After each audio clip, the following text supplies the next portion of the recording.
Definitely. Rahul, आप मुझे बताएं, हमने बात की पाकिस्तान की पेस अटैक की ऑब्वियसली, तो अब सारी टीम्स पर हमने इंडिया के खिलाफ भी देखा, वो इंडिया भी कैसे प्रेशर ले रहा था रिगार्डिंग पाकिस्तान पेस अटैक। तो अब ये जिस तरह कंसिस्टेंटली परफॉर्म कर रहे हैं, तो उसके बारे में आप क्या कहेंगे? और एक और चीज, जो फहीम अशरफ है, हमने उनकी बात भी की, आपको लगता है कि वो वर्ल्ड कप में अब उनकी इंक्लूजन होगी, और आपको क्या लगता है वो कितने इम्पैक्टफुल रहेंगे? महक, पहली बात आपने पाकिस्तानी पेसर्स की बात करी। आई थिंक ये बहुत ज्यादा डिबेटेबल या डिस्कशन वाला टॉपिक है नहीं कि वो क्या कर सकते हैं पाकिस्तानी फास्ट बॉलर्स। ये आज नहीं, उन्होंने पहले भी बताया है, फिर चाहे वो नसीम शाह हो, हारिस रऊफ हो, या फिर शाहीन शाह अफरीदी हो, तो उस तरफ से उन तीनों ने बता रखा है कि हम क्या कर सकते हैं। अब जैसे आपने पहले भी पूछा था कि आप लाहौर से आप जाएंगे कोलंबो। अच्छा, कोलंबो में मौसम हम सबको पता ही है कि बहुत ज्यादा वेट है, बारिश हो रही है। आज हालांकि पूरा दिन बारिश नहीं हुई थी, पूरा दिन बारिश नहीं हुई, बट शाम में बारिश हुई थी। बट वहां पे इतना बुरा हाल है बारिश से कि कल जो इंडियन टीम ने प्रैक्टिस करनी है कोलंबो में, क्योंकि इंडियन टीम कोलंबो में ही है, तो वो इंडोर प्रैक्टिस कर रही है। वो मैदान पे नहीं कर पाएगी प्रैक्टिस। तो आप ये भी देख सकते हैं कि तो प्रैक्टिस के लिहाज से भी थोड़ी बहुत वहां पे दिक्कतें हैं, और वो ऑप्शनल प्रैक्टिस है। क्यों? क्योंकि सोचा होगा कि यार आउटडोर प्रैक्टिस हो नहीं रही है, तो चलो जिसको जरूरत है वो इंडोर प्रैक्टिस ही कर ले। पाकिस्तान के लिए ये अच्छी बात है। जीत तो खैर बहुत अच्छी बात होती है कि यार अगर आप मैचेस जीत रहे हो। पाकिस्तान के लिए अच्छी बात ये है कि वो मैचेस खेल रहे हैं। उन्होंने पिछले 1.5-2 महीने में इतने मैचेस खेले हैं कि उनकी जो वो मशीन है ना, वो अब दौड़ रही है। वो जो इंजन है वो गर्म भी हो रहा है, और वो अब फुल पेस पे दौड़ भी रहा है। But travelling, I just hope कि आप पाकिस्तान के लिए ये जो ट्रैवलिंग है ये फटीग फैक्टर ना हो। बट ये जो जीत होती है ना, जीत जो है वो ऐसी दवाई होती है, वो ऐसा इंजेक्शन होता है, उसमें कोई थकान नहीं लगती है। क्यों बाप भाई? बिल्कुल। हाँ भाई, आप बताएं, आपको क्या लगता है? नहीं, मेरा ख्याल है कि मैं अगर बात राहुल की बात से थोड़ा सा मैं इत्तेफाक करता हूँ, कुछ थोड़ा सा मेरा पॉइंट ऑफ व्यू डिफरेंट भी है। ऑब्वियसली जब बारिश इतनी ज्यादा हो रही होती है तो वो मोमेंटम नहीं बनता टीम का किसी का भी कि वो जाके प्रैक्टिस करे, या किसी का दिल नहीं करता, क्योंकि ऑब्वियसली इंडोर बैट्समैनों को तो बेहतर प्रैक्टिस मिल सकती है, लेकिन बॉलर जो है वो ज्यादा यूज टू नहीं होते, क्योंकि एक तो आपको ऑस्ट्रोटर्फ के ऊपर भागना पड़ता है, तो that can also create an injury. तो उसमें से आप आके नॉर्मली जो है वो बॉल से फेंक सकते हैं, उस पर कोई जोर नहीं लगा सकते, फुल स्ट्रेंथ से बॉलिंग नहीं कर सकते। बैट्समैन को ये एडवांटेज होता है कि वो आते हैं और वो आके जो है वो प्रैक्टिस करते हैं, क्योंकि आजकल हमने देखा है कि साइड आर्म जो वो स्टिक्स हैं उनसे भी प्रैक्टिस हो रही है, थ्रो डाउन्स भी होती है, तो मशीन्स भी अवेलेबल होती है, तो उनके लिए ये थोड़ा सा बेनिफिशियल होता है। इस वजह से आई थिंक कि कम्प्लीटली कि अगर ये ऑप्शनल भी है तो इसमें कोई बहुत बड़ी बात नहीं होगी कि ऑप्शनल ट्रेनिंग करके आ बिल्कुल रहे हैं वो लोग। लेकिन बाप इसमें भाई, एक मैं भी, चीज है कि जी सॉरी, जी जी, करें मैं करेंगे एक्चुअली राहुल बताएं। मैं भी वाह भाई यही बात बोल रहा था कि हार जीत तो अलग है पाकिस्तान के लिए। पाकिस्तान के लिए सबसे अच्छी बात है कि वो एज अ यूनिट पिछले काफी वक्त से एक साथ खेल रहे हैं, उसके बाद वो जीत भी रहे हैं। अच्छा, हम बात ही कर रहे हैं पाकिस्तान की, और उन्होंने कौन सी टीम्स के खिलाफ खेला है, तो अभी तक, जैसे हमने पहले भी मेंशन किया, कि अभी तक पाकिस्तान ने एक top of the line team के अगेंस्ट नहीं खेला। तो उनकी जो बैटिंग, अब इंडिया का मैच भी देख लें तो पाकिस्तान ने उसमें बैटिंग नहीं की। हमें पता है कि पाकिस्तान की जो बैटिंग है, रिलेटिवली उनकी बॉलिंग साइड से इट्स द वीकर साइड। तो गफार, आप मुझे बताएं कि पाकिस्तान की अभी तक बैटिंग टॉप टीम के अगेंस्ट टेस्ट नहीं है। इससे पहले भी उन्होंने अफगानिस्तान के अगेंस्ट खेला था, और अभी भी नेपाल और बांग्लादेश के अगेंस्ट खेला है। तो आपको क्या लगता है कि श्रीलंकन पिचेस पे उनकी बैटिंग, आप उनकी बैटिंग को कैसे एनालाइज करेंगे, या आपकी क्या प्रेडिक्शन है कि वो कैसे जाएगी? जी बिल्कुल, जैसे आपने कहा कि जो रियल टेस्ट है पाकिस्तान का बैटिंग का, वो बाकी है। और थोड़ा सा प्रॉब्लम ये आ रहा है कि जो फखर जमान, जो हमारे एक इम्पैक्ट प्लेयर हैं जिनकी परफॉर्मेंसेज हैं, वो इतना अच्छे फॉर्म में भी नहीं है। और आज भी जो डिसअपॉइंटमेंट यही रही कि आज भी वो सिर्फ 20 रन बांग्लादेश के खिलाफ बना सके। बट एक चीज पाकिस्तान की जरूर है कि जब आप, बैलेंस बहुत अच्छा है पाकिस्तान टीम का। अगर आप ओवरऑल देखें, आई थिंक हम बात कर रहे थे जब न्यूजीलैंड सीरीज पाकिस्तान में हो रही थी कि हमें शायद मिडिल ऑर्डर में प्रॉब्लम है, तो वो इफ्तिखार ने सॉर्ट इट आउट किया। हमें लग रहा था कि हमारे पास जो पेस बैटरी है वो फिट रहे, वो भी हो गया। अब आपके पास ऑप्शन है। अब मुझे ऐसे लगता है जो पाकिस्तान ने 5 सितंबर को जो तमाम आईसीसी के जो मतलब जो प्रोटोकॉल के तहत आपको जो स्क्वाड भेजने थे, पाकिस्तान ने अनाउंस नहीं किया। मुझे लगता है कहीं ना कहीं कोई एक का स्पॉट पर अभी ना कंफ्यूजन कह लें या एक्सपेरिमेंट कह लें कि वो हम करना चाहते हैं। और मुझे उसमें डेफिनेटली सेकंड ऑलराउंडर या जो आपका 5वां बॉलर है, मुझे उसी पे दिखाई दे रहा है, यानी कि नवाज, उसामा मीर या जो आपके इसी तरह फहीम अशरफ है। बैटिंग में आई थिंक आपके पास सऊद शकील और जो आपके सलमान अली आ गए, ये एक स्पॉट है जिसको मैं देखना चाहूंगा है कि वहां पर आपके पास जब प्रेशर आता है तो ये कैसा परफॉर्म करते हैं, क्योंकि टॉप 3 तो हम जानते हैं कि Pakistan one of the best top 3 54 plus average, हालांकि अगर नहीं भी फॉर्म में, बट हमें पता होता है कि इमाम रन कर देंगे, आज भी ऐसे ही किया, बाबर जितने, उनके बारे में से कुछ बोलने की जरूरत नहीं है, रिजवान भी अच्छा, लेकिन वो तो प्रेशर मैच है। आई थिंक जब हम रन चेस की बात करेंगे, जब आप शायद 290 280 रन चेस कर रहे हो, maybe against Sri Lanka, maybe against India, जो आपके कमिंग मैचेस हैं, that will be the true test.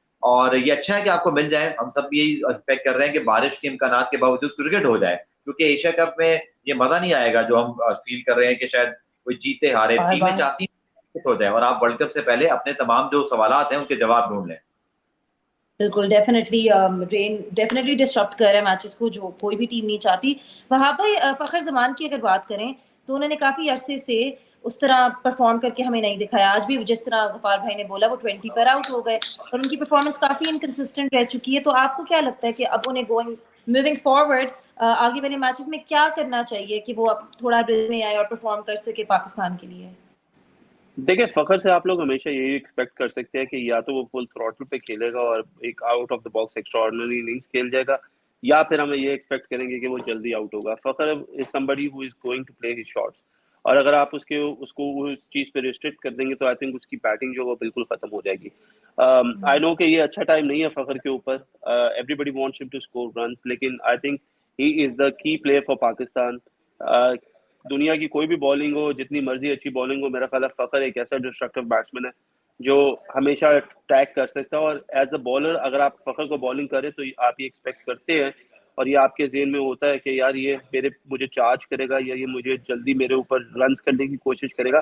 तो आई बिलीव कि जो फखर है वो क्या कहते हैं, इस वक्त उसका आई think he is not performing that well, लेकिन आई थिंक उसको इसी तरीके से खिलाना चाहिए, उसे कॉन्फिडेंस देते रहना चाहिए, क्योंकि इन द कमिंग डेज मुझे ये लगता है कि he will be the major difference Pakistan team में, जो कि ऊपर से पाकिस्तान को रन करके देगा और पाकिस्तान की इनिंग्स को बिल्ड करेगा। राहुल, क्या आप अग्री करते हैं वहाब भाई की बात से कि इवेंचुअली फखर फॉर्म में आके रन स्कोर अपनी जिस तरह वो खेलते हैं, जो हमने उनको पास में देखा भी है, तो वो उस तरह फॉर्म में आके परफॉर्म करना शुरू कर देंगे?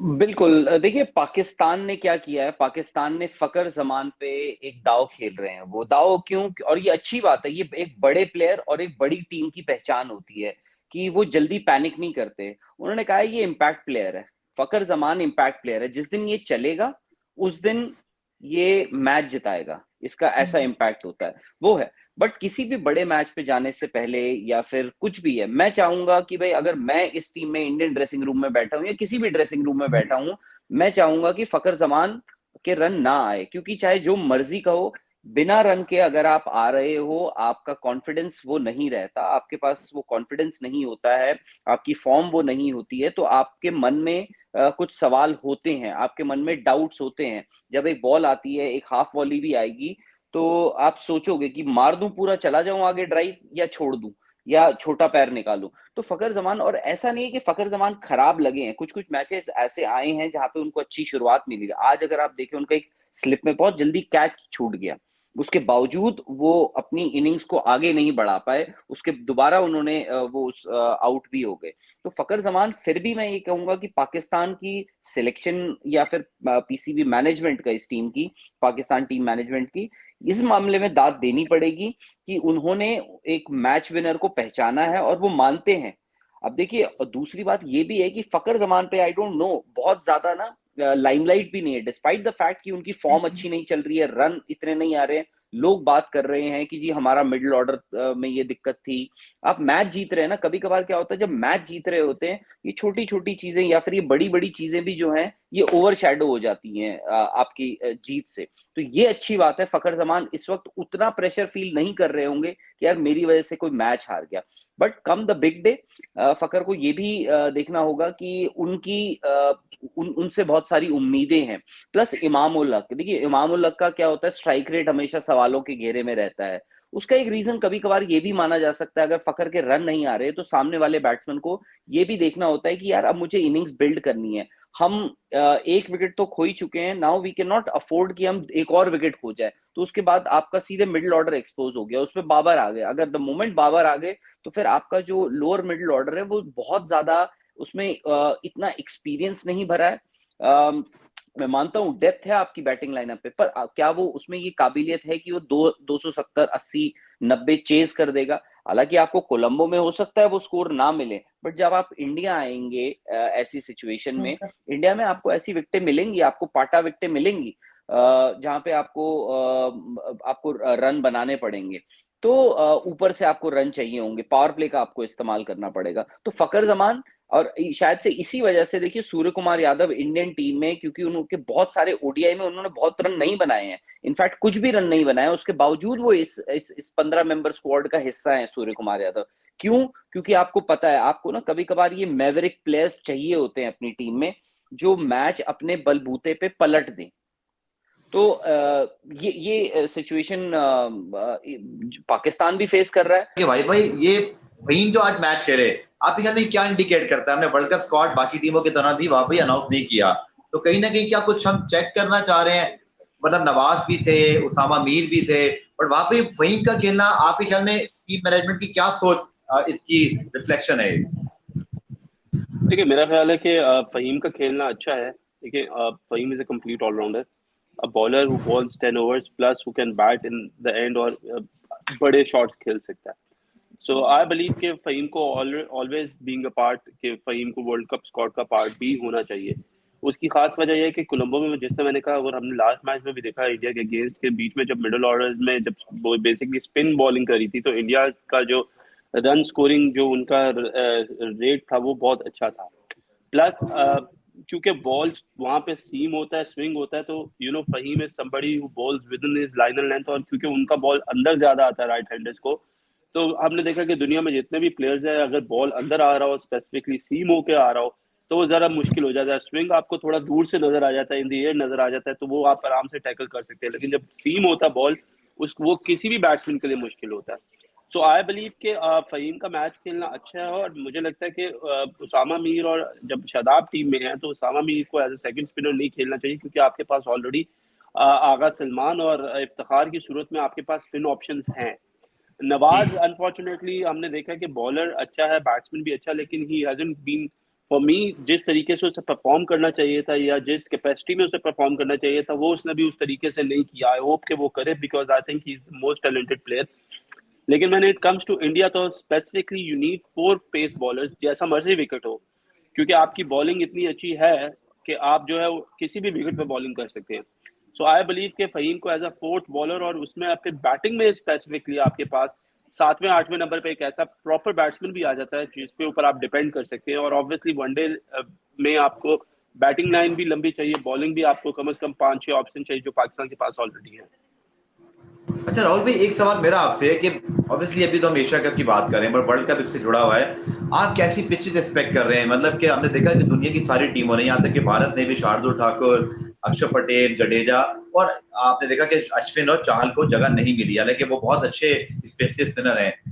हम क्या एक्सपेक्ट करें जब पाकिस्तान खेल रहा होगा हैदराबाद में या अहमदाबाद में? ओवरऑल पिचेस क्या ये ऐसी पिचेस होंगी जहां अगर आप 3 फास्ट बॉलर के साथ फहीम या किसी एक पेसर ऑलराउंडर के साथ जाओ, या आप चाहोगे नहीं मैं जरा स्पिन को थोड़ा सा इंडिया भी क्या सोच रहा होगा? मतलब आपके ख्याल में हम क्या एक्सपेक्ट करें जो पिचेस हैं? और टीमों की ऑलमोस्ट स्ट्रेंथ सेम ही है इस मामले पे, ज्यादातर लोग ऑलराउंडर्स पे ही जाना चाहते हैं। गफार भाई, विकेटें आपको अच्छी मिलेंगी, विकेटें आपको बैटिंग फ्रेंडली मिलेंगी। स्पेशली देखिए कुछ ऐसी विकेटें हैं, जैसे आप चेन्नई चले जाएं, दिल्ली चले जाएं, वहां पे ऐसी विकेटें हैं जहां पर आपको थोड़ा ना वो ट्रेडिशनल विकेटें भी होती, क्योंकि आप बेसिक जो नेचर है इतने सालों से जो चला आ रहा है वो बदलेगा नहीं। Lucknow, I don't think Pakistan Lucknow खेल रहा है, लखनऊ में आई थिंक पाकिस्तान नहीं खेल रहा है। तो ये है कि कुछ ऐसी विकेटें, अदरवाइज अगर आप ओवरऑल देख लीजिए, ईडन गार्डन्स कैलकाटा में आप खेल रहे हैं, कोलकाता में, तो वहां पे ये है कि वहां पे आपको आपके फास्ट बॉलर्स को मजा आएगा गेंदबाजी करने में, क्योंकि पहले ये कोलकाता जो ईडन गार्डन्स की विकेट थी ये अलग थी। बट सौरव गांगुली सीएबी के प्रेसिडेंट बने थे काफी सालों पहले, बीसीसीआई प्रेसिडेंट बनने से पहले। तो उन्होंने Yeah. ये किया कि भाई कलकत्ता में हमें ऐसी विकेटें देंगे हम जहां पे फास्ट बॉलर्स को मदद मिलेगी। मुझे याद है काफी सालों पहले श्रीलंका जब यहाँ पर आई थी, एक मैच ऐसा हुआ था कि वो आधे से ज्यादा मैच में बारिश ही हुई थी, बट उसके बाद भी वो जो रिजल्ट है वो आने में, मतलब बस ऐसा लगा था कि रिजल्ट ही आ जाएगा, उसके बावजूद इतने दिन आपने खो दिए थे बारिश की वजह से। तो विकेटें आपको बैटिंग फ्रेंडली ही मिलेंगी होपफुली। कुछ कुछ जगह है जहाँ पे ये है कि जैसे आप चेन्नई चले जाए, हालांकि इस बार आईपीएल में जो हमने देखी चेन्नई की विकेटें, वहां पे खूब रन आए हैं, 200 रन पार हुए थे आईपीएल में यहाँ पर। तो विकेटों की आप चिंता मत कीजिए। आई थिंक यहाँ से क्योंकि आपने श्रीलंका में इतना वक्त बिता दिया है पाकिस्तान टीम ने, तो आई थिंक वो तैयारी कर रही है कि उनको इंडिया में भी ऐसी स्पिन फ्रेंडली विकेटें मिले। बट ऐसा जरूरी नहीं है कि आपको ऐसी ही विकेटें मिले।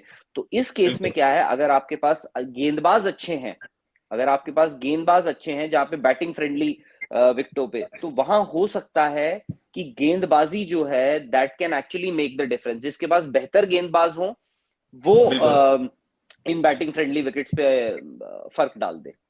वहाब भाई, आप बताएं कि अब इफ्तिखार अहमद की बात करें तो आपको क्या लगता है कि श्रीलंका की पिचेस में इस एशिया कप में उनका क्या इम्पैक्ट रहेगा, अगर उनकी बॉलिंग के बारे में बात करें, आज जिस तरह उन्होंने विकेट भी ली है? देखिए, इफ्तिखार की अगर हम बात करें तो देखें, ऑब्वियसली उसने ये जो लास्ट इनिंग्स जिसमें उसने स्कोर किया है वो बहुत अच्छा खेला है। लेकिन थोड़ा सा मैं थोड़ा सा गफार की भाई की बात से इसलिए थोड़ा सा सहमत नहीं हूँ, क्योंकि अगर देखिए बांग्लादेश के खिलाफ जो हमने आज बॉलिंग की है हमने, तो हम 4-5 आउट कर चुके थे, उसके बाद हमने इफ्तिखार को इंट्रोड्यूस करवाया। तो उस वक्त कोई ऐसा एडिशनल प्रेशर नहीं था, और हम इफ्तिखार को इसलिए नहीं लेकर आए थे कि हमें वहां पे जरूरत थी इफ्तिखार को बॉलिंग करवाने की, लेकिन आज हमने उससे करवाई। लेकिन जब मैच इंडिया के अगेंस्ट था, उसमें जब हमने 4 आउट किए हुए थे और उस वक्त जब ईशान किशन खेल रहे थे, उस वक्त हमने उससे बॉलिंग नहीं करवाई।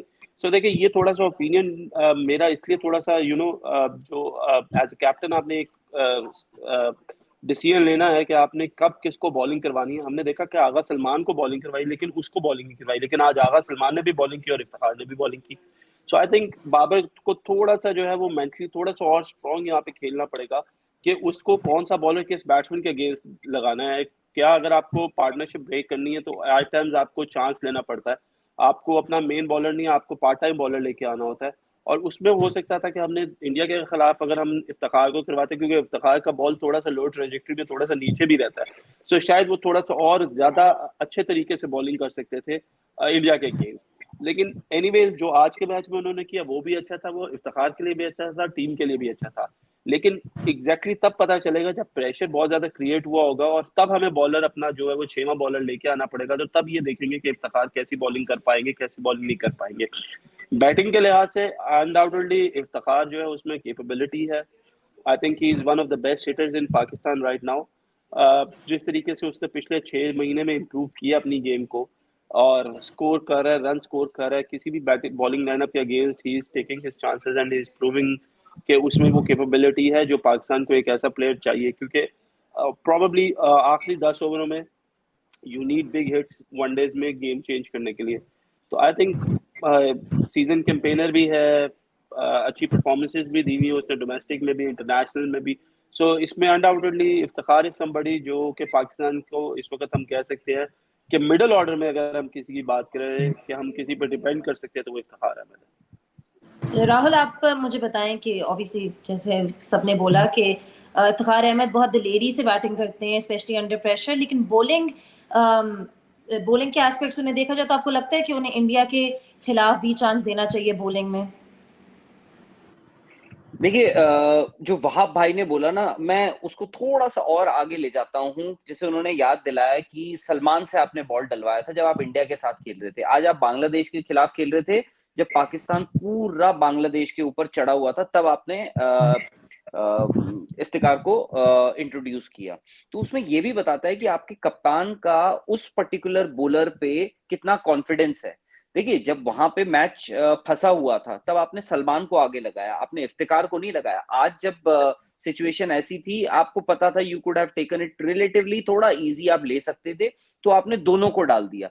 तो उसमें यह भी है कि बाबर की सोच क्या है। बाबर को ज्यादा कॉन्फिडेंस सलमान देते हैं, या फिर आप बाबर को ज्यादा कॉन्फिडेंस इफ्तिकार देते हैं, तो उससे बहुत फर्क पड़ता है। और ये आई थिंक कभी कभार क्या होता है, इंडिविजुअली भी हम देखते हैं, ठीक है सामने लेफ्ट हैंडर होगा या कोई भी होगा, क्योंकि देखिए दादा ने खैर कभी ये बात बोली नहीं, मैंने अक्सर सौरव गांगुली ने, मैंने अक्सर कुछ लोगों से पूछने की कोशिश की है कि दादा को ना कभी भी होता था कि उनकी टीम में मुरली कार्तिक भी होते थे और हरभजन सिंह भी होते थे। ठीक है, हरभजन सिंह की जो पेडिग्री है, जिस हिसाब से उन्होंने खेली है क्रिकेट, बहुत अच्छी खेली है, बट ऐसा अक्सर हुआ था कि मुरली कार्तिक कोई खराब स्पिनर नहीं थे, बट दादा क्या करते थे, हमेशा हरभजन सिंह को ही खिलाते थे। तो मैं ये सोचने की कोशिश करता था कि क्यों, why Harbhajan Singh was preferred over Murali Kartik. उसका जो लोगों से पूछ पाछ के, जो उनके वक्त के क्रिकेटर्स थे, सबसे पूछ पाछ के ये पता लगाया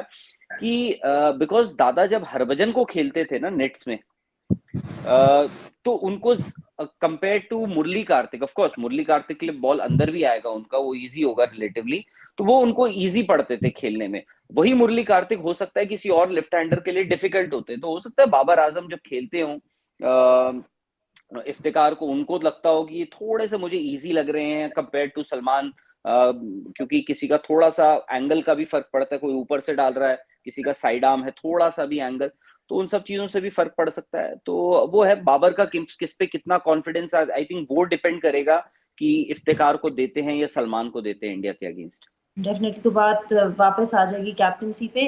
वहाब भाई, हमने देखा कि आज भी पाकिस्तान ने अपना जो प्लेइंग 11 स्क्वाड था वो अनाउंस कर दिया 20 घंटे पहले। तो आपको लगता है अभी इनकी एक रूटीन रहेगी कि वो पहले ही अपने प्लेयर्स की अनाउंसमेंट कर देंगे?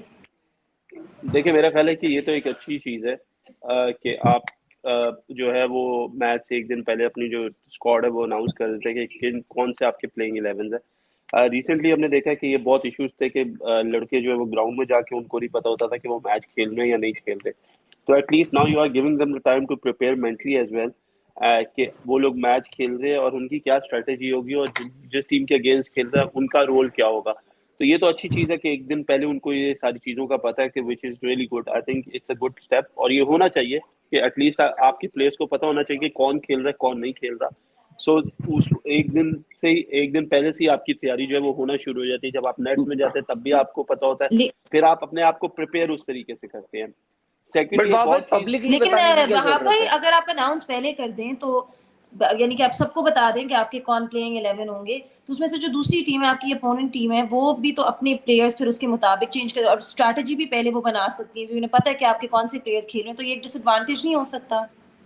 देखिए महक, अगर आपने किसी को बहुत ज्यादा सरप्राइज करना है तो तभी आप जो है वो टीम जो है लेट अनाउंस कर देंगे, तो उसका कितना को फर्क पड़ेगा कि दूसरी टीम में सिर्फ एक आधी चेंज हो जाएगी कोई। बेसिकली जितनी भी टीम है वो अपनी स्ट्रेंथ के मुताबिक खेलती है कि उनकी स्ट्रेंथ क्या है, उन्होंने उस स्ट्रेंथ पे खेलना है, ना कि ये देखना है कि उनको क्या स्क्वाड होना चाहिए क्या नहीं होना चाहिए। अगर आज हम ये देखते हैं कि ऑस्ट्रेलिया और इंग्लैंड जो है वो अपने टेस्ट मैचेस के लिए अपने एक दिन पहले स्क्वाड अनाउंस कर देती है, तो जरूरी तो नहीं है कि अगर वो ये देखते हैं कि अगर इन्होंने 4 बैट्समैन खिलाए हैं तो 5 अगर इनके लेफ्ट हैंडर है तो हमारे पास एक ऑफ स्पिनर है तो हम 2 ऑफ स्पिनर डाल लें। ऐसा तो नहीं होता। होता तो ये है कि और इंग्लैंड अपनी स्ट्रेंथ को अनाउंस करती है, ऑस्ट्रेलिया अपनी को करती है, इसी तरीके से पाकिस्तान अपनी स्ट्रेंथ को अनाउंस करती है। ये तो बहुत पढ़ी लिखी बात है कि पाकिस्तान टीम में जो भी अनाउंसमेंट होगी वो यही स्क्वाड होगा या ना लड़कों का। बहुत एक चेंज हुआ तो आज हमने देखा कि फहीम अशरफ खेल रहे यही मशरूम हैं। बिल्कुल जो इंक्लूड हो मेजर गए। चेंज हो सकता जो मेजर नहीं, चेंज बोले आ बोले। सकता है पाकिस्तान की टीम में, वो सिर्फ ये आ सकता है कि अभी हम इफ्तिखार और सलमान अली आगा की बात करें। जब हम बात करते हैं कि हमें फहीम को कहाँ पे प्लेस करना है, और उसके बाद हमारे पास साउथ शकील भी जब आपके पास बैटिंग लाइनअप में मौजूद होते हैं, तो फिर आपको ये डिसाइड करना है क्या आप आगा और क्या आप सलमान अली आगा और इफ्तिखार को इकट्ठे भी मैच खिलाएंगे, क्योंकि दोनों ऑफ स्पिन करते हैं, दोनों मिडल ऑर्डर बैट्समैन है, दोनों 5वें 6वें नंबर पे बात आके बारी करते हैं। लेकिन क्या फहीम के आने से आपको एक एक्स्ट्रा बॉलर, एक एक्स्ट्रा बैट्समैन जो 7-8 नंबर पे आपको मिलेगा, प्लस अगर आपको एक बैट्समैन खिलाना पड़ जाता है बाय चांस किसी की फॉर्म अच्छी नहीं है और आपको उसको रिप्लेस करना साउथ शकील से, तो तब भी तो आपके पास ये अपॉर्चुनिटी होगी कि 2 ऐसे ऑलराउंडर जो दोनों ऑफ स्पिनर है, तो आपने उसमें से किसी राहुल, आप कुछ कह रहे थे, सॉरी। नहीं, मेरे एक्चुअली वहाब भाई से बहुत सारे सवाल थे, क्योंकि देखिए पाकिस्तान को हमने देखा कि नसीम शाह ने भी जैसे पिछले एशिया कप में भी कुछ क्लोज मैचेस जिताए थे, इनफैक्ट स्पेशली अफगानिस्तान के साथ। इस यहाँ पर भी हमने देखा जो अफगानिस्तान की सीरीज थी वहां पे भी नसीम शाह ने। वाह भाई, आपने खैर आपने तो मैं कहूँ कि ये दौर भी देखा है क्रिकेट का और थोड़ा सा इससे पिछले वाला दौर भी देखा है क्रिकेट का। ये आप लोग क्या बैटिंग की प्रैक्टिस करते थे गेंदबाज, और करते थे तो कितनी करते थे? कि भाई आपसे कोई ये नहीं एक्सपेक्ट कर रहा कि आप 50 बना दो या 100 बना दो, आप लोग नेट्स में कितनी प्रैक्टिस करते थे? क्योंकि देखिए मैं हमारे जो तेज गेंदबाज हैं या हमारे जो बॉलिंग अटैक है, ऐसा नहीं हो किसी से कम है गेंदबाजी में, बट बैटिंग में क्या होता है, क्योंकि हमें ना कॉम्प्रोमाइज करना पड़ जाता है। जैसे शमी, बुमराह और सिराज, आप तीनों को एक साथ नहीं खिला सकते। क्यों? क्योंकि आपको वहां पे एक शार्दुल ठाकुर या फिर एक अक्षर पटेल फिट करना पड़ेगा, क्योंकि तीनों की फिर आपको बल्लेबाजी पे भरोसा नहीं है। ऐसा नहीं है कि नसीम शाह 50 बना देंगे या शाहीन शाह अफरीदी 70 बना देंगे या कुछ होगा। आप उनसे एक्सपेक्ट कितने कर रहे हैं? 22, 25, 30 रन ज्यादा से ज्यादा, अगर ऐसी सिचुएशन आ गई तो आप लोग प्रैक्टिस करते थे, कितनी करते थे? कोचेस आपको कुछ इनपुट देते थे कि आप जाइए बैटिंग कीजिए? और अगर आप नेट्स में बैटिंग भी कर रहे हैं तो आप क्या जो सामने गेंदबाज है, क्या रेगुलर गेंदबाज होते थे जो आप ही में से होते थे, आपकी टीम के ही? तो कितना आप डालते थे? हम लोगों को इतना शौक है बैटिंग का कि हम लोग मैंने नेट में हारिस रऊफ और नसीम शाह और ये जितने भी हमारे मेन फास्ट बॉलर्स हैं उनको भी हम लोगों ने अप फ्रंट खेला हुआ और नए बॉल से खेला हुआ है। मतलब हमने वहां पे भी प्रैक्टिस की हुई है, तो नया बॉल उनके हाथ में और हम लोग बैटिंग कर रहे हैं और हम लोग एक दूसरे के साथ मुकाबला डाला हुआ है हमने। तो देखिए हम लोग सबको बैटिंग और का वो बहुत फुल ज्यादा थ्रोटल शौक है डाल रहे हैं? और वो फुल थ्रॉटल डाल और वो रहे हैं। वो हाँ, हसनैन है, दानी है, ये सारे जितने भी हमारे बॉलर्स थे, ये हम सारे एक दूसरे को नेट्स में खेलते हैं और फिर खेल के हम लोग पूरा मुकाबला डालते हैं उनके साथ कि अच्छा आप बॉलिंग कर रहे हो तो आ जाओ, देखो मैं अभी तुम्हें इस बॉल पे छक्का मारता हूँ, ये चौका मारता हूँ। हालांकि हम वो आउट भी जाते थे, मारते भी थे, लेकिन आई थिंक जो बैटिंग है ना वो शौक की बात है कि आपको शौक कितना है, आपको इंटरेस्ट कितना है। एक होता है कि कोचेज आपके ऊपर कितनी मेहनत कर रहे हैं, एक है कि आप कितनी मेहनत करना चाह रहे हैं, आप कितना चाहते हैं कि आप अपनी बैटिंग को इम्प्रूव करें। आपको कितना टाइम चाहिए कि नेट्स में आप खेलें, और अगर आपको नेट में बारी नहीं मिलती तो क्या आप ऑन द साइड अलग से उसकी प्रैक्टिस करते हैं किसी को साथ लेके जाके या नहीं। ये जो आजकल ये थ्रो डाउन्स का फैशन चल गया है, ये कितना इफेक्टिव है? इससे फर्क क्या, मतलब क्योंकि मैं देखता हूँ, मैं जहाँ पे रहता हूँ यहाँ पे बहुत सारी एकेडमीज है, मतलब करीब आजकल छोटे छोटे बच्चे भी है ना। मतलब मैं टॉप क्लास टीम्स की, इंटरनेशनल टीम्स की तो खैर क्या बोलूं, जैसे इंडियन टीम है, इंडियन टीम के साथ 3 थ्रो डाउन स्पेशलिस्ट चलते हैं, ठीक है? आप इसलिए आपके तेज गेंदबाज जो हैं वो उतना नेट्स में बॉल डाल नहीं रहे हैं, ए। दूसरा ये है कि आपके जो, क्योंकि थ्रो डाउन स्पेशलिस्ट हो गए हैं, तो इसलिए आपके जो बल्लेबाज हैं वो भी गेंदबाजी नहीं कर रहे हैं। तो एक थ्रो डाउन से, क्योंकि कभी कभार किसी से बात होती है जो पुराने प्लेयर्स हैं, वो बोल रहे हैं यार इससे थोड़ी ना होता है, इससे क्या होगा, इससे बस पेस ही तो मैनेज हो रही है, बॉल हिल नहीं रहा है, इधर नहीं हो रहा है, उधर नहीं है। जब तक आप हाथ से नहीं देखोगे बॉल, फर्क नहीं पड़ता कि आप थ्रो डाउन ले रहे हो या ये नहीं ले रहे हो, ये तो बस 2-4 नॉक्स के लिए हो। ये थ्रो डाउन्स का आपने देखा होगा, अब तो आप भी इतनी सारी टीमों के साथ जुड़े हुए हैं, पीछे आपने देखा होगा थ्रो डाउन स्पेशलिस्ट जो हो गए हैं, ये क्या बैटिंग थोड़ा आपको लगता है डिटीरियरेट कर रहे हैं, इसकी वजह से हो रही है आपकी बैटिंग? मेरा नहीं ख्याल कि इसकी वजह से डिटोरिएट हो रही है बैटिंग, मेरा ख्याल है कि बल्कि ज्यादा फायदा हो रहा है बैट्समैन को। उसकी वजह यह है कि आप देखें कि ओवरऑल पूरी दुनिया में अब हमारा जो फास्ट बॉलिंग है वो सारे 140 प्लस के हैं सारे, और क्योंकि वो सारे 140 प्लस के बॉलर्स हैं तो बैट्समैनों को बड़ा मुश्किल होता है रेगुलरली नेट पे 140 प्लस बॉलर्स खेलने हो रेगुलरली। सो अब जो ये स्टिक है उससे आई थिंक जो फायदा ये होता है, एक तो ये होता है कि बैटिंग पोजीशन है, स्टांस है, वो बहुत ज्यादा स्टिल हो गया है। सेकेंडली जब आप थ्रो डाउन्स करते हैं तो बॉल एक्स्ट्रा पेस के साथ आपके पास आता है एज कम्पेयर के अगर आप लोगों ने जो है वो नेट बॉलर्स खेल रहे हैं। So I think it is always a good preparation. मैंने देखा कि पाकिस्तानी प्लेयर्स बहुत ज्यादा थ्रो डाउन्स खेलते हैं, हमारे पास खुद 3-4 लोग हैं जो थ्रो डाउन्स करते हैं कैंप के अंदर, और प्लेयर्स जो उनके साथ आधा आधा घंटा बैटिंग करते हैं, इसलिए क्योंकि जो ball of the wicket skid होना होता है या जो पेस है उसको मेंटेन करने के लिए they come and they practise so much कि अब उनके शॉट्स जो हैं वो बड़े अच्छे एक्यूरेट लगना शुरू हो गए हैं। अगर आप रिसेंटली देखें जितने क्विक फास्ट बॉलर्स है, तेज फास्ट बॉलर्स है, अगर वो थोड़े से भी ऑफलाइन होते हैं तो वो ज्यादा रन के लिए वही बॉलर्स जा रहे होते हैं।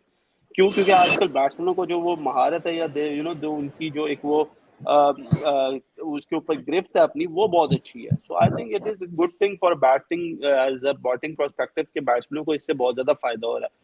जहां तक है कि बॉलर्स की बात, तो देखिए बॉलर्स दिन रात बॉलिंग नेट्स में हम लोग करते हैं, हम लोग इतना ज्यादा यूज टू होते हैं नेट पे बॉलिंग करने के कि we are not finding out anything new. हम लोग यही कोशिश करते हैं कि जब नेट्स में आए तो बॉल लाइन एंड लेंथ के साथ करें, अगर हम डेप्थ ओवर्स की प्रैक्टिस करें तो हम अपने यॉर्कर स्लोअर वंस जो है वो बेहतर करें। सो एज अ बॉलर आपको नेट में ज्यादा बॉलिंग करने की जरूरत नहीं है, क्योंकि 50 ओवरों का मैच है। ये ऐसा तो नहीं हो सकता कि आपने 6-7 ओवरों का स्पेल नेट में करना और फिर अगले दिन मैच खेलना है या 2 दिन बाद मैच खेलना है, क्योंकि आपको 50 ओवरों की फटीग है वो लेके चलनी है। सो आई थिंक बॉलर्स को अपना देखना पड़ेगा, क्योंकि वो day in day out bowling कर रहे हैं, मैचेस खेल रहे हैं, कॉम्पिटिशन खेल रहे हैं, लीग्स खेल रहे हैं, तो उनको इतनी ज्यादा जरूरत नहीं है। लेकिन एज अ बैटिंग बैट्समैन तो देखा नेट में जितनी भी उनको प्रैक्टिस मिल जाए वो कम होती है। पता लग जाता है कि बैट्समैन क्या सोच रहा है, डरा हुआ है मुझसे, थोड़ा टेंटेटिव है। जब आप बॉल डालने आ रहे हो, बैट्समैन की साइकी थोड़ा वाइब्स आती होंगी, पता लग जाता है कि बैट्समैन क्या सोच रहा है, थोड़ा डरा हुआ है मुझसे। मुझे तो लगता मैं खुद बैट्समैनों से डरा होता था कि ये क्या करेंगे। नहीं, लेकिन देखिए नहीं होता नहीं, ये है कि आप एज अ बॉलर आपको पता होता है कि जिस दिन आप बॉलिंग कर रहे होते हैं आपको पता चल जाता है कि आपका दिन कैसा गुजरेगा। उसकी वजह यह है कि जब आप बॉलिंग शुरू करते हैं तो कितने एक्यूरेट होते हैं आप, आपका कितना स्विंग हो रहा बॉल, विकेट आपको कितनी हेल्प कर रही है, बैट्समैन किस की स्ट्रेंथ क्या है, वीकनेस क्या है। तो जिस दिन आप बेहतर कर रहे होते हैं तो यू हैव एन आइडिया कि आपको किधर बॉलिंग करनी है। जिस तरह मेरा बड़ा एक बेसिक प्लान होता था, क्योंकि मैं चेंज पे आके बॉलिंग करता था, तो मेरा आज दिन तक यही होता कि मैं आऊं और मैं कोशिश करूं कि बैट्समैनों को रिस्ट्रिक्ट करूं, उनको सिंगल्स ना दूं, मैं with in the stance bowling करूं, गुड लेंथ पे आके बॉल हिट करता रहूं। अगर उनको कोई गलती करनी है, उनको कोई चांस देना मेरी पेस के अगेंस्ट तो बोले, अदरवाइज उसमें बीच में उनको डिसगाइज करने के लिए एक आधा बाउंसर जरूर कर देता था। लेकिन एट टाइम्स आपको ये आइडिया हो जाता है कि बैट्समैन की नेचर क्या, मेंटेलिटी क्या है, वो किधर ज्यादा कंफर्टेबल है, क्या वो आपके ऊपर अटैक करने जा रहा है, क्या वो आपको रोक के खेल रहा है, क्या वो आपको सी ऑफ कर रहा है, या वो आपके पहले 2-3 ओवर्स जो है वो थोड़ा सा देख के खेलता है, उसके बाद वो आपके ऊपर अटैक करेगा। तो एज अ बॉलर आपको बिल्कुल आइडिया हो जाता है बैट्समैन को बॉलिंग करते हुए कि वो क्या करना चाह रहा है। Interesting, good analysis right there. लेकिन राहुल, मैं आपसे एक आखिरी सवाल पूछना चाहती हूँ कि पाकिस्तान की आज की परफॉर्मेंस और जो उनकी बाकी ओवरऑल एशिया कप में परफॉर्मेंसेस रह चुकी हैं, आपको लगता है कि पाकिस्तान का चांस है कि वो ये पूरा एशिया कप जीतें? और बांग्लादेश की भी बात करें तो आज वो काफी पाकिस्तान ने उनको काफी डैमेज कर दिया था, लेकिन आपको क्या लगता है कि बांग्लादेश भी फाइनल में पहुंच सकेगी कि नहीं? मुझे एक्चुअली लगा कि बांग्लादेश पाकिस्तान को बहुत अच्छी फाइट देगा, बट ऐसा हुआ नहीं। एक तो आप लाहौर में भी खेल रहे थे, गद्दाफी स्टेडियम में, बैटिंग फ्रेंडली कंडीशंस हैं। मुझे लगा कि उनके पास ना स्पिनर्स अच्छे हैं, तो वो कंडीशंस को बेहतर एक्सप्लॉइट कर पाएंगे बांग्लादेश, बट वो हुआ नहीं। आई थिंक वो पाकिस्तान की ये जो एबिलिटी है ना कि ऊपर से ही विकेट निकाल दो, थोड़ा सा अगर वो बीच में बेहतर करे ना, तो ये जो हम देख रहे हैं कि 200 तक आज आज बांग्लादेश, डिस्पाइट द फैक्ट कि वो 4 विकेट उनके जल्दी गिर गए थे, उसके बावजूद वो 200 तक पहुंच गए। तो आई थिंक बाबर को थोड़ा सा प्रोएक्टिव होना पड़ेगा। He doesn't have to wait for things to happen, जैसे मैंने पहले भी कहा था, he has to make things happen, especially वहां पे गो फॉर द किल। आपको अपने जो बॉलर्स हैं, गेंदबाज हैं, जो स्ट्राइक बॉलर्स हैं, जो विकेट टेकिंग बॉलर्स हैं, उनको आप लगा दो। अगर आप देखो कि शादाब क्या वो मेन स्पिनर के तौर पे खेल रहे हैं और वो स्पिनर भी है, लास्ट मैच में भी ये हुआ कि वो विकेट नहीं ले सके, आज भी 7 ओवर में शुरू में मुझे 35 रन थे। तो थोड़ा सा ये भी प्रॉब्लम हो रहा है बाबर को कि उनको कहीं ना कहीं कप्तान की तरह अपने मेन स्पिनर को तो लाना है, बट मेन स्पिनर अगर विकेटलेस जाएगा लगातार 2 मैचों में, बिल्कुल। तो मुझे लगता है कैप्टन के लिए भी वो एक फ्रस्ट्रेटिंग है। उसके बाद वो सेकंड प्लान बी पर आता है, थोड़ा सा मुझे लगता है यहाँ शादाब को चिप इन करना ही होगा। गफार भाई, बिल्कुल आपने शायद से you may have hit the nail on its head. देखिए, लेग स्पिनर है, रिस्ट स्पिनर जो होता है, is always an attacking option, he is always a wicket taking option. अगर आपका रिस्ट स्पिनर आपको विकेट नहीं ले रहा है, देयर विल बी डेज जब रिस्ट स्पिनर, लेग स्पिनर जो है, क्योंकि रिस्ट स्पिनर जो है उसके लिए बॉल कंट्रोल करना थोड़ा सा मुश्किल होता है, इसीलिए हम शेन वॉर्न को इतना हाईली रेट करते हैं, क्योंकि वो तो बोल के स्पॉट पे बॉल डाल देते थे। तो शादाब का आज आज भी मैं देख रहा था, चढ़े हुए थी टीम, उसके बावजूद उनका कंट्रोल वैसा नहीं था। कभी वो छोटी पड़ जा रही थी, कभी वो फुलर पड़ जा रही थी, ये है वो है। तो वहां पे I think Shadab as vice captain also इस टीम का, उनसे थोड़ी सी एक्सपेक्टेशंस बढ़ती हैं।